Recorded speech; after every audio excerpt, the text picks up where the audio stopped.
দর্শক স্বাগত নিউজ 24 সংবাদে। আর পুরো সংবাদ জুড়ে আপনাদের সাথে আছি আমরা দুজন, আমি ফয়সাল মাহমুদ এবং আমি নাফিসা হক। এবারে পুরো খবর। মালয়েশিয়ার শ্রমবাজার ঘিরে আবারও সক্রিয় হচ্ছে স্বপন আমিন সিন্ডিকেট, যারা এর মধ্যেই হাতিয়ে নিয়েছে হাজার হাজার কোটি টাকা, জিম্মি করে রেখেছে পুরো শ্রমবাজার। অসাধু এই দুষ্টচক্রের কারণে নিঃস্ব হয়েছেন অনেক অভিবাসী শ্রমিক। বদলে যাওয়া বাংলাদেশে কিছুদিন নিষ্ক্রিয় থাকার পর সুযোগ বুঝে আবারও সক্রিয় হচ্ছে এই রিক্রুটিং মাফিয়ারা। সংশ্লিষ্টরা বলছেন, শ্রমবাজারের সিন্ডিকেট ভেঙে দিতে হবে, বন্ধ করতে হবে শ্রমিক হয়রানি ও সব ধরনের প্রতারণা। দর্শক বিস্তারিত জানাচ্ছেন হোসাইন শাহাদাত। সৌদি আরবের পরই বাংলাদেশের সবচেয়ে বড় আর সম্ভাবনার শ্রমবাজার মালয়েশিয়া। ভাগ্য বদলের আশায় প্রতি বছর ভিটেমাটি বিক্রি করে সেদেশে পাড়ি জমান হাজারো বাংলাদেশি। সিন্ডিকেট আর প্রতারণার খপ্পরে পড়ে তাদের অনেকে এখন নিঃস্বপ্রায়। ওরা যোগাযোগ করলে আজকে ফ্লাইট দিব, কালকে ফ্লাইট দিব, পরবর্তীতে আমরা বলছি আমার টাকার দরকার, আমার ফ্লাইট দরকার না। এর মাধ্যমে আমি তাকে 7 লক্ষ টাকা দেওয়া হয়েছে। এখন আমাকে বিভিন্ন সময় ডেট দিতেছে যে অমুক ডেটে আমাকে নিবে, কিন্তু না হইতেছে না। সবার কিন্তু নগদ আর্থিক কম ছিল, জায়গা জমি বিক্রি করার পরে এরা টাকাগুলি দেওয়ার পরে এখনো যাইতে পারে না, ওনারা ভুক্তভোগী। কিন্তু উন্নত জীবনের হাতছানি দেয়া এই বাজারকে অনিয়ম, লুটপাট আর দুর্নীতির মাধ্যমে কলঙ্কিত করেছে স্বপন আমিন সিন্ডিকেট। ফেসিবাদী সরকারের দোসর হয়ে তারা হাতিয়ে নিয়েছে হাজার হাজার কোটি টাকা। সুযোগ বুঝে আবারও সক্রিয় হচ্ছে এই রিক্রুট মাফিয়া চক্র। রুহুল আমিন স্বপন আর আমিন নূরের সঙ্গে আছেন সাবেক অর্থমন্ত্রী আহম মোস্তফা কামাল, ফেনী 2 আসনের সাবেক এমপি নিজামুদ্দিন হাজারি, বাইরার সাবেক সভাপতি মোহাম্মদ আবুল বাশার সহ আরও বেশ কয়েকজন অর্থ পাচারকারী। মালয়েশিয়ার 15টা সোর্স কান্ট্রি, যারা দেশ থেকে আপনার লোক নেয়। বাংলাদেশে তার একটা কান্ট্রি, তো 14টা কান্ট্রির জন্য একরকম নিয়ম হবে, আর বাংলাদেশের জন্য কেন নিয়ম ভিন্ন হবে? আমার প্রথম প্রশ্ন। এখানে যে এমইউটা হয়েছে, এই এমইউটার মধ্যে একটা বিশাল শুভঙ্করের ফাঁকি রয়ে গেছে। দাতুশ্রী আমিন মালয়েশিয়ার প্রান্তে ম্যানেজ করেছেন, আর বাংলাদেশের প্রান্তে রুহুল আমিন স্বপন সাহেব এই সাবেক সরকারের মন্ত্রী, এমপি নেতাদেরকে ম্যানেজ করেই কিন্তু এই সিন্ডিকেটগুলো করেছেন। সরকারকেই মূলত সিন্ডিকেট করেছেন। অনুসন্ধান বলছে সিন্ডিকেট করে অন্তত 25,000 কোটি টাকা লুটপাট করেছে আমিন স্বপন আর পতিত স্বৈরাচারের দোসররা। লাইসেন্স নিতে হলে কমপক্ষে 5 কোটি টাকা গুনতে হতো এজেন্সি মালিকদের। সিন্ডিকেটকে কর্মী প্রতি চাঁদা দিতে হতো 1,52,000 টাকা। শ্রমবাজারের এই সিন্ডিকেট থেকে মুক্তি চায় অন্য সব রিক্রুটিং এজেন্সি। সিন্ডিকেটের দুর্নীতি, লুটপাট আর টাকা পাচারের কারণে গত কয়েক বছরে বেশ কয়েকবার বন্ধ হয়েছে মালয়েশিয়ার শ্রমবাজার। তাদের স্বেচ্ছাচারিতার কারণে গত বছরও সব প্রক্রিয়া শেষ করে যেতে পারেনি প্রায় 20,000 শ্রমিক। এখন নতুন করে দেশটিতে শ্রমবাজার চালুর সম্ভাবনা তৈরি হওয়ার পর আবারও সক্রিয় হয়ে উঠেছে পুরনো সিন্ডিকেট। অলরেডি সরকারের বিভিন্ন দপ্তরে তাদের বিরুদ্ধে অভিযোগ আসছে, সিআইডিতে মামলা আছে, দুদকে মামলা আছে। তো এত কিছুর পরেও যারা সিন্ডিকেটের মূল ব্যক্তি, মূল হোতা, তারা কিন্তু এখনো ধরাছোঁয়ার বাইরে, এবং এটার কারণেই কিন্তু তারা আবারও সিন্ডিকেট করার কিন্তু পায়তারা করছে। শুধু তাই নয়, স্বপন আমিন সিন্ডিকেটের অতি মুনাফা লোভের কারণে অনেক কর্মী মালয়েশিয়াতে গিয়ে ঠিকমতো চাকরি এবং বেতন পাচ্ছেন না। বিদেশের মাটিতে অসহায় নিরুপায় হয়ে মানবেতর জীবনযাপন করেন বাংলাদেশি শ্রমিকরা। অনুসন্ধানে জানা গেছে, শ্রমবাজারের সিন্ডিকেট বন্ধ হলে কমপক্ষে 1.5 থেকে 2 লাখ টাকা কম খরচে মালয়েশিয়া যেতে পারবেন শ্রমিকরা। যোগ্যতা এবং সক্ষমতার ভিত্তিতে কর্মী পাঠাতে পারবে বৈধ রিক্রুটিং এজেন্সিগুলো। এছাড়া বারবার বন্ধ হবে না শ্রমবাজার, জনশক্তি রপ্তানিতে কমবে অরাজকতা আর দুর্নীতি, অনিয়ম। এটা দলীয় প্রভাবের একটা ছদ্মছায়াতে হচ্ছে যে এই সিন্ডিকেটগুলো তৈরি হয়েছে। কিন্তু বর্তমান সময় কিন্তু আসলে যেহেতু আমাদের এখন কেয়ারটেকার গভর্নমেন্টের একটা সমাজ, যে এখন কিন্তু দলীয় সেই প্রভাবটা না থাকারই কথা, তারপরও কিভাবে তারা করছে, এই জায়গাটাই আসলে আমাদের সিন্ডিকেট ভাঙতে হবে। অভিবাসন সংশ্লিষ্টরা বলছেন, দেশের বৃহত্তর স্বার্থেই শ্রমবাজার সিন্ডিকেট ভেঙে দিতে হবে। আইনের আওতায় এনে নিশ্চিত করতে হবে দৃষ্টান্তমূলক শাস্তি। এর ফলে জনমনে আস্থা ফিরবে, অর্থনীতিতে বাড়বে রেমিটেন্সের প্রভাব। হোসাইন শাহাদাত, নিউজ 24, ঢাকা। শ্রমিক এবং মালিক উভয় পক্ষের স্বার্থ অক্ষুণ্ণ রেখে শ্রম আইন সংশোধন করা হচ্ছে বলে জানিয়েছেন শ্রম উপদেষ্টা doctor M Shakhawat Hossain. June মাসে সুইজারল্যান্ডে আইএলওর সঙ্গে বৈঠক শেষে এই সংক্রান্ত আইন চূড়ান্ত করা হবে। করার চেষ্টা করছি, সেগুলো সবার সহযোগিতা দরকার। শ্রমিকের সহযোগিতা দরকার, মালিকদের সহযোগিতা দরকার। সরকার পক্ষ থেকে শুধুমাত্র শ্রম মন্ত্রণালয়ের কাজ নয় এটা, সেখানে ইন্ডাস্ট্রি মিনিস্ট্রি আছে, সেখানে কমার্স মিনিস্ট্রি আছে, তারপরে বিডা আছে ডেভেলপমেন্টে যায়।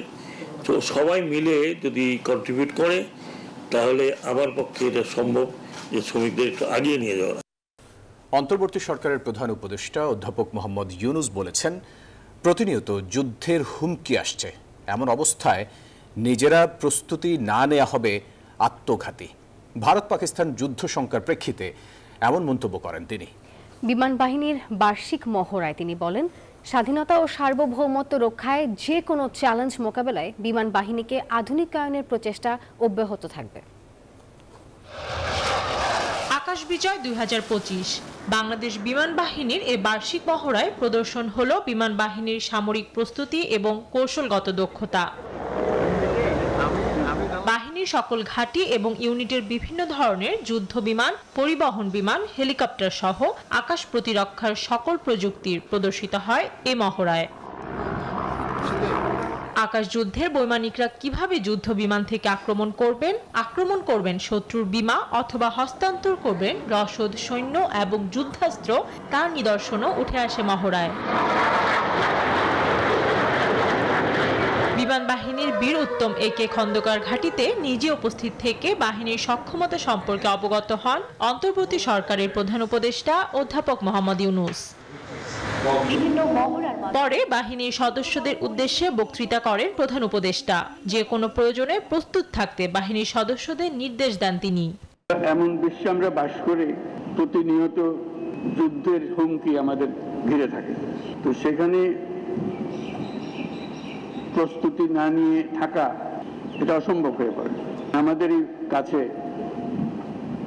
ভারত পাকিস্তান যুদ্ধ হই অবস্থার মধ্যে রয়ে গেছে। এই পরিস্থিতির মধ্যে প্রস্তুতি না নেওয়াটা আত্মঘাতী।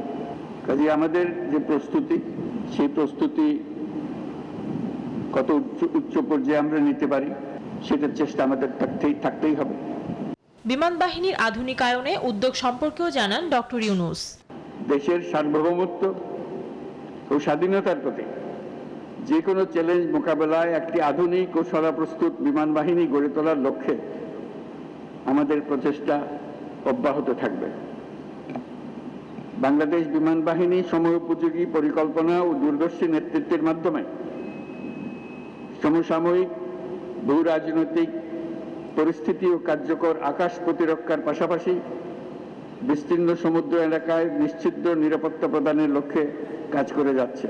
বিমান বাহিনী জানিয়েছে, এই মহড়ার মাধ্যমে বাংলাদেশ বিমান বাহিনীর শক্তিমত্তা যাচাই এবং যুদ্ধাস্ত্রের কার্যকারিতা যেমন মূল্যায়ন করা যাবে, একই সঙ্গে দুর্বল দিক নির্ণয় করে তা নিরসনে সুপারিশ করা হবে। আর এর মধ্য দিয়ে গড়ে উঠবে আরও উন্নত আকাশ প্রতিরক্ষা ব্যবস্থা। Desk report, news 24। মে মাসের প্রথম সপ্তাহে দেশে ফিরছেন বিএনপি চেয়ারপারসন খালেদা জিয়া, আর তাকে আনতে কাতার দূতাবাসের সঙ্গে এয়ার অ্যাম্বুলেন্সের জন্য যোগাযোগ করেছে বিএনপি। দলীয় সূত্রে জানা যায়, মের 4 তারিখ দেশে ফিরবেন সাবেক প্রধানমন্ত্রী। তার সঙ্গে দেশে আসবেন 2 পুত্রবধূ। খালেদা জিয়া দেশে ফিরে রাজনীতিতে সক্রিয় হলে রাজনীতিতে নতুন মাত্রা যোগ হবে বলে মনে করেন দলের নেতারা। বিস্তারিত জানাচ্ছেন সাইফুল ইসলাম। গেল 7 জানুয়ারি উন্নত চিকিৎসার জন্য কাতারের আমিরের পাঠানো এয়ার অ্যাম্বুলেন্সে লন্ডন যান বিএনপি চেয়ারপারসন বেগম খালেদা জিয়া। সেদিন দলের নেত্রীকে পথে পথে শুভেচ্ছা জানায় হাজার হাজার নেতাকর্মী। যুক্তরাজ্যের হিথ্রো বিমানবন্দরে পৌঁছানোর পর সেখানে অবস্থানরত বড় ছেলে ও বিএনপির ভারপ্রাপ্ত চেয়ারম্যান তারেক রহমান ও তার পরিবার মা বেগম জিয়াকে উষ্ণ অভ্যর্থনা জানান। 7 বছর পর ছেলে ও পরিবার পরিজনকে কাছে পেয়ে আপ্লুত হন সাবেক এই প্রধানমন্ত্রী। এরপর গেল 4 মাস ধরে লন্ডন ক্লিনিক ও তারেক রহমানের বাসায় থেকে চিকিৎসা নিয়েছেন বেগম জিয়া। শারীরিক অবস্থার উন্নতি হওয়ায় বেশ কিছুদিন ধরেই শোনা যাচ্ছিল দেশে ফেরার প্রস্তুতি নিচ্ছেন বিএনপি চেয়ারপারসন। দলীয় সূত্র বলছে, মে মাসের প্রথম সপ্তাহেই দেশে ফিরবেন সাবেক এই প্রধানমন্ত্রী। এরই মধ্যে এয়ার অ্যাম্বুলেন্সে করে তাকে ফিরিয়ে আনতে কাতার দূতাবাসেও যোগাযোগ করেছে বিএনপি।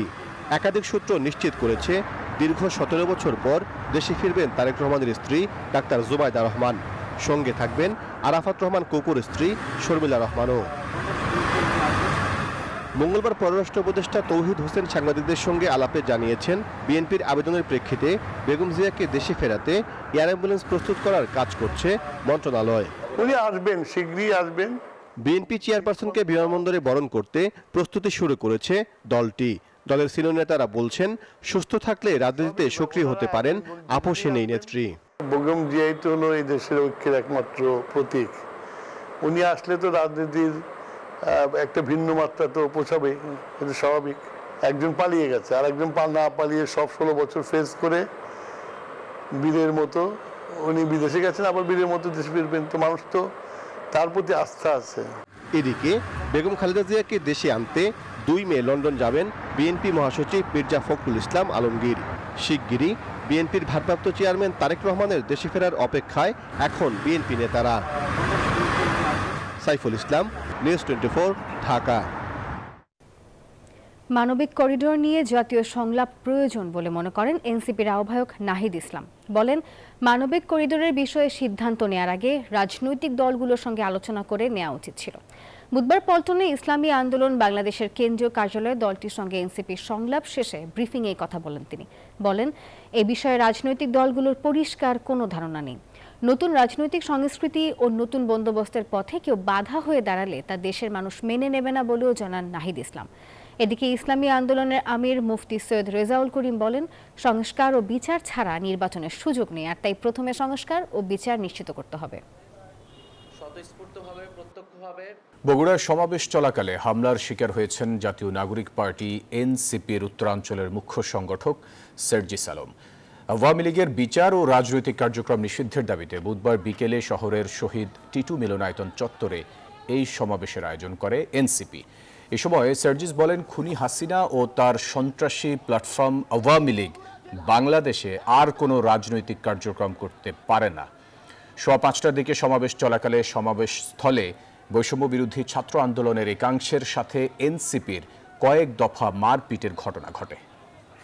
আমরা জাতীয় নাগরিক পার্টির নতুন বন্দোবস্ত নিয়ে এসেছি এবং এই বগুড়া জেলা একটার পর একটা আমার ভাইদেরকে ফিরিয়ে নিয়ে যাওয়া হয়েছে।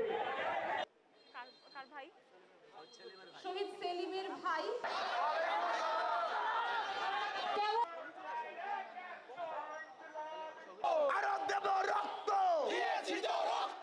এই বগুড়া জেলায় একটার পর যেই দলের নেতৃত্বে আওয়ামী লীগ এবং হাসিনা তার আওয়ামী লীগ, যুবলীগ, ছাত্রলীগের সকল সন্ত্রাসীকে একসাথে নিয়ে বাংলাদেশে এমন একটি গণহত্যা হয়েছে, আমরা তাদের সকল রাজনৈতিক কর্মকাণ্ড নিষিদ্ধের দাবিতে আজকে এই রণক্ষেত্র বগুড়ার মাটিতে দাঁড়িয়েছি।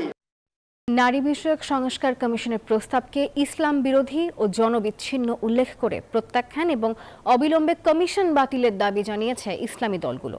বুধবার সকালে জাতীয় ওলামা মাশায়েখ আইম্মা পরিষদের উদ্যোগে নারী বিষয়ক সংস্কার কমিশনের ইসলাম ফোবিয়া করণীয় শীর্ষক সেমিনারে এই দাবি জানান তারা। নারী বিষয়ক সংস্কার কমিশনের অনেক প্রস্তাব স্ববিরোধী উল্লেখ করে জামাতে ইসলামের আমির ডক্টর শফিকুর রহমান, অনুষ্ঠানে ইসলামী আন্দোলনের আমির, বাংলাদেশ খেলাফত মজলিসের আমির সহ বিভিন্ন রাজনৈতিক ও সংগঠনের নেতৃবৃন্দ উপস্থিত ছিলেন।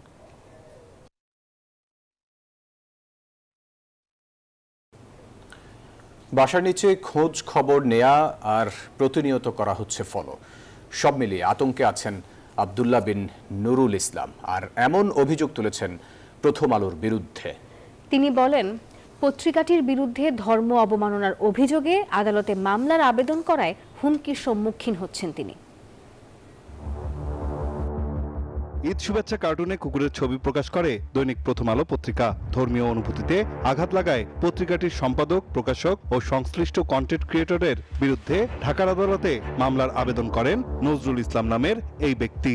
এরপর থেকে আতঙ্কে দিন কাটছে তার।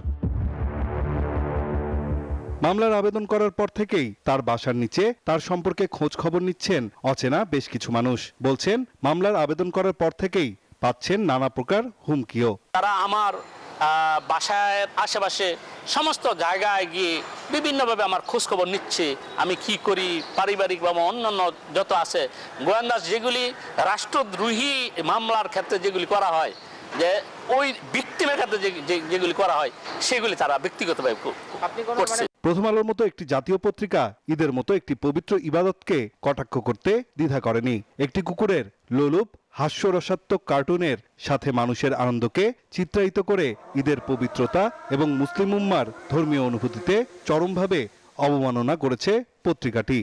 এই কুকুরের ছবিটা যদি বাঙালির সংস্কৃতির অংশ হতো তাহলে এটা আমরা স্বাভাবিক মনে করতাম, কিন্তু কুকুর তো বাঙালির সংস্কৃতিতে পড়ে না, তাহলে কুকুরটা কেন নিয়ে আসলো? এটার মূল উদ্দেশ্য হলো, তাদের উদ্দেশ্য হলো যে তারা যখন 5ই আগস্টের পরে দেশটা একটা স্থিতিশীল পরিস্থিতি তৈরি হয়েছে, দেশটা স্বাধীনভাবে মানুষ কথা বলতে পারতেছে, তারা ধারণা করতেছিল দেশের ভিতরে বিভিন্নভাবে একটা অস্থিতিশীল পরিস্থিতি তৈরি করতে, কিন্তু তারা যখন এটা ব্যর্থ হয়েছে তখন মুসলমানের ধর্ম অনুভূতিতে আঘাত আনার জন্য তারা সুপরিকল্পিতভাবে তারা এই প্রচ্ছদটা এঁকেছে। গেল 30 মার্চ প্রথম আলো পত্রিকার প্রথম পাতায় শিরোনামে ঈদ মোবারক নামক একটি ব্যঙ্গাত্মক কার্টুন প্রকাশ করে, যার প্রেক্ষিতে মামলার আবেদন করা হয়। আদালত বাদীর জবানবন্দি রেকর্ড করে আদেশের জন্য আগামী রোববার 4 মে দিন ধার্য করেন। Desk report, news 24। 226 জনকে হত্যার লাইসেন্স পেয়েছি, শেখ হাসিনার এমন অডিও বক্তব্যের ফরেনসিক রিপোর্ট পেয়েছে ট্রাইব্যুনালের তদন্ত সংস্থা।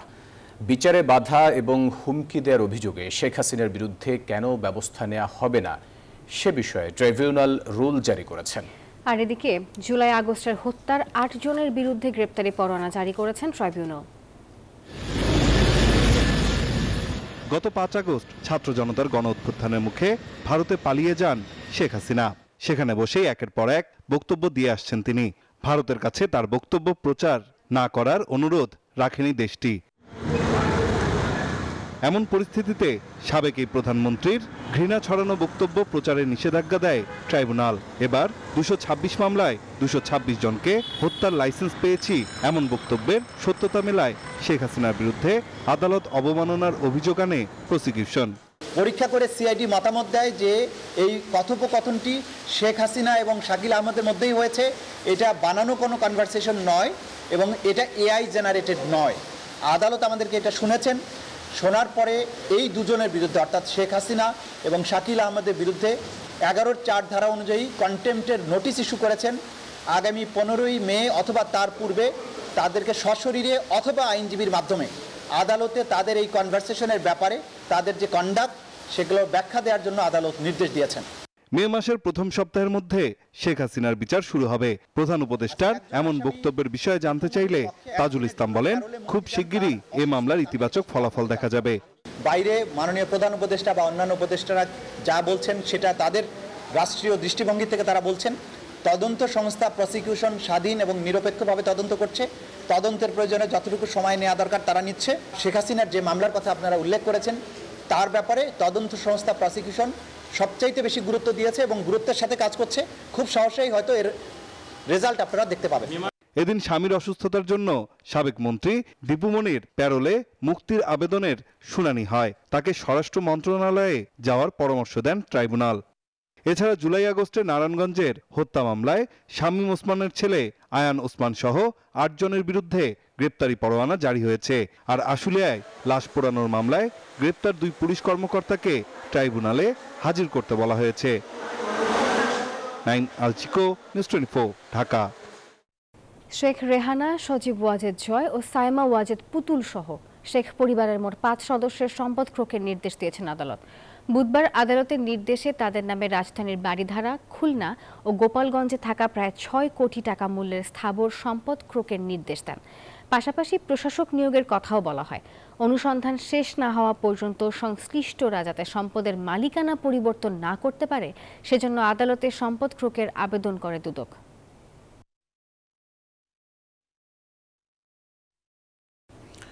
বসুন্ধরা আবাসিক এলাকার আই ব্লক সড়কের সঙ্গে সরাসরি যুক্ত হচ্ছে 300 ফিট সড়ক। এ লক্ষ্যে নির্মাণ করা হচ্ছে একটি সংযোগ সেতু। কোরবানির ঈদের আগেই সেতুর নির্মাণ কাজ শেষ হবে এমনটাই আশা করা হচ্ছে। বসুন্ধরার বাসিন্দারা বলছেন এই সেতু চালু হলে যোগাযোগ ব্যবস্থা আরও সহজ হবে। রাজধানীর বুকে পরিকল্পিত নগরী বসুন্ধরা আবাসিক এলাকা। বাসিন্দাদের চলাচলে আই ব্লক থেকে সরাসরি এবার সড়ক পথে যুক্ত হচ্ছে 300 ফিট সড়ক। এ লক্ষ্যে নির্মাণ হচ্ছে সংযোগ সেতু। সরজমিনে গিয়ে দেখা যায় সেতুর কাজ অনেকটাই এগিয়েছে। দিনরাত এক করে কাজ করছেন শ্রমিকরা। কোরবানি ঈদের আগেই কাজ শেষ করার আশা ঠিকাদারদের।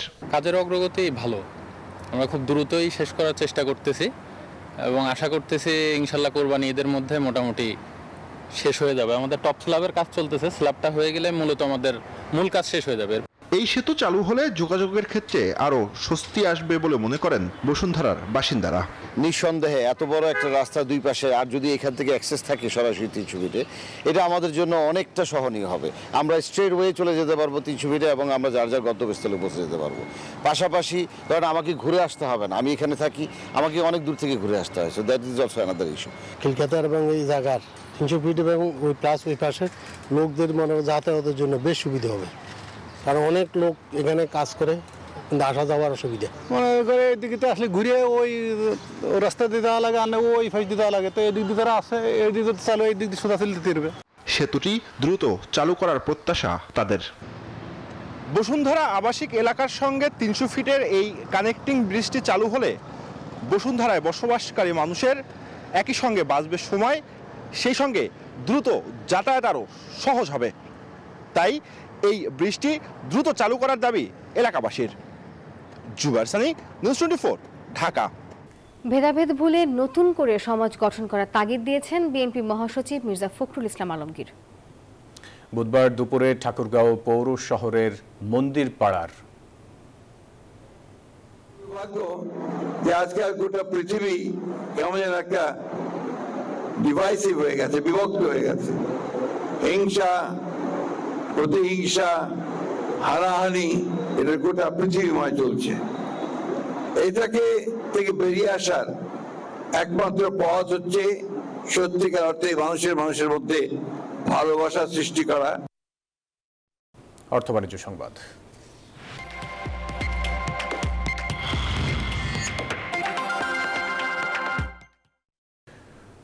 রাজস্ব বাড়ানোর চাপে আছে সরকার, তাই কর ছাড় থেকে বেরিয়ে আসার পক্ষে অর্থ উপদেষ্টা সালেউদ্দিন আহমেদ। রাজধানীতে এনবিআর এর পরামর্শক কমিটির 45তম সভায় তিনি বলেন, 90 দিনের মধ্যে ট্রাম্পের পাল্টা শুল্ক আরোপ নিয়ে যুক্তরাষ্ট্রের সঙ্গে দর কষাকষি করা হবে। আর বাণিজ্য উপদেষ্টা বলেছেন, ব্যয় ভিত্তিক নয়, লক্ষ্য পূরণে বাজেট দেবে অন্তর্বর্তী সরকার। আর এ সময় ভ্যাট আদায়ের নামে হয়রানি বন্ধের দাবি জানান ব্যবসায়ী নেতারা। প্রতি অর্থবছর জাতীয় রাজস্ব বোর্ড এনবিআরকে প্রায় 2.5 লাখ কোটি টাকার মতো কর ছাড় দিতে হয়। সরকারের দাবি এতে লোকসান হচ্ছে জিডিপিতে। তাই 2027 সালের জুনের মধ্যে সব ধরনের কর অব্যাহতি যৌক্তিক হারে কমিয়ে আনতে চায় এনবিআর। এমন সিদ্ধান্তের মধ্যেই ব্যবসায়ী নেতাদের অভিযোগ, ব্যবসা বাণিজ্যে বেড়েছে আমলাতান্ত্রিক জটিলতা, শুল্ক জমাতেও দিতে হচ্ছে ঘুষ। এনবিআর এর পরামর্শ কমিটির সভায় এমন অভিযোগ শিল্প উদ্যোক্তাদের। মাঝে মাঝে দেখা যায় ট্যাক্স হয়েছে 30,000 টাকা, ঘুষ হচ্ছে 50, ধরুন আমি ট্যাক্স 30,000 মধ্যে সাইরে যাই, 50 তো বেশি। কেন আপনারা আপনাদের ঝামেলা বাড়াবেন? ভ্যাটের ক্ষেত্রে দুবার আছে 7.5%, আবার আছে 15%, মোট 22.5% আমাদের ভ্যাট আরোপ করা হয়।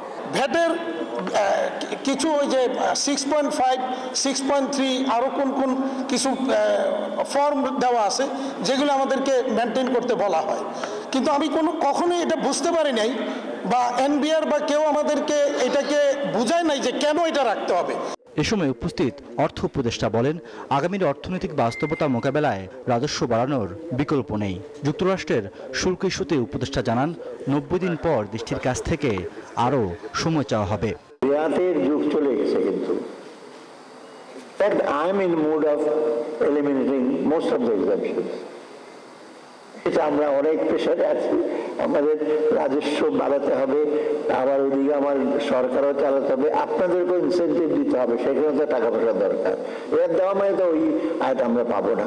সভায় বাণিজ্য উপদেষ্টা বলেন, বিগত দিনে বাজেট ছিল ব্যয়ের মহোৎসব, তাই এবার জনবান্ধব বাজেটের পরিকল্পনা সরকারের।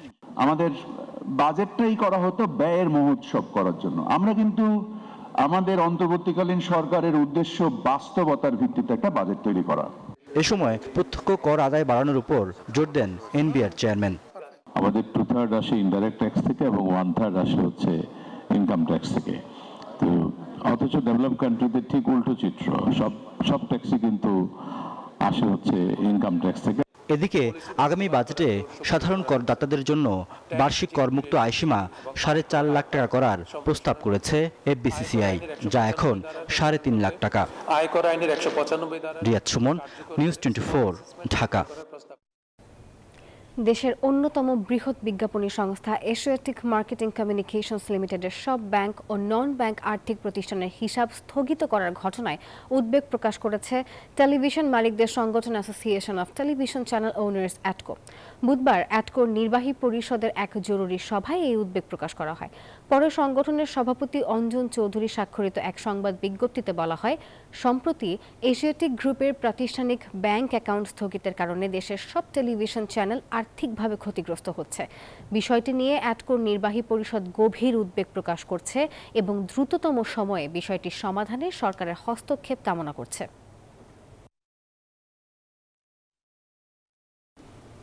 আন্তর্জাতিক প্রসঙ্গ।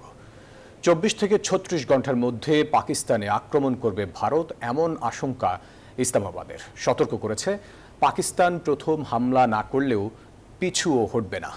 আর এদিকে সন্ত্রাসবাদ মোকাবেলায় সশস্ত্র বাহিনীকে পূর্ণ স্বাধীনতা দিয়েছে মোদী সরকার। পাকিস্তানকে মোকাবেলায় কষছে নানা ছক। আর অন্যদিকে দুই দেশের সঙ্গে শিগগিরই আলোচনায় বসবে যুক্তরাষ্ট্র। ভারত এবং পাকিস্তান পাশাপাশি দুই রাষ্ট্র, তবু যেন এক পৃথিবীর দুই প্রান্তর। সম্প্রতি কাশ্মীরের পেহেলগামে হামলার জেরে চিরবৈরী এই দুই দেশ ফের ভয়াবহ সংঘর্ষের কিনারা এসে দাঁড়িয়েছে। দুই দেশের সীমান্তে সেনাবাহিনীর মধ্যে প্রতিদিনই চলছে গোলাগুলি, চলছে পাল্টাপাল্টি হুমকি ধামকি ও যুদ্ধের প্রস্তুতি। এই আবহে ভারত শিগগিরই পাকিস্তানের বিরুদ্ধে সামরিক পদক্ষেপ নিতে পারে, এমন আশঙ্কা পাকিস্তানের তথ্য ও সম্প্রচার মন্ত্রী আতাউল্লাহ তারার। আর পররাষ্ট্রমন্ত্রী ইসহাক দার সতর্ক করেছেন, পাকিস্তান প্রথম হামলা না করলেও পিছু হটবে না। উত্তেজনা ছড়িয়েছে কাশ্মীরের আকাশেও। তবে পাকিস্তানি যুদ্ধ বিমান দেখে ভারতীয় বিমান বাহিনীর কয়েকটি রাফাল যুদ্ধ বিমান সরিয়ে নেওয়া হয়েছে বলে জানা গেছে। যদিও পেহেলগাম হামলার কঠোর জবাব দেওয়ার হুঁশিয়ারি অব্যাহত রেখেছে মোদী সরকার। দেয়া হয়েছে সশস্ত্র বাহিনীকে পূর্ণ স্বাধীনতা। উত্তেজনা প্রশমনে দুই দেশের সঙ্গে যুক্তরাষ্ট্র আলোচনায় বসবে বলে জানিয়েছে হোয়াইট হাউস। উদ্বেগ জানিয়ে পাকিস্তানের প্রধানমন্ত্রী ও ভারতের পররাষ্ট্রমন্ত্রীর সঙ্গে কথা বলেছেন জাতিসংঘ মহাসচিব অ্যান্তোনিও গুতেরেস। আসমাতুলি, নিউজ 24। দর্শক, এই ছিল নিউজ 24 সংবাদে। এতক্ষণ সঙ্গে থাকার জন্য ধন্যবাদ সবাইকে।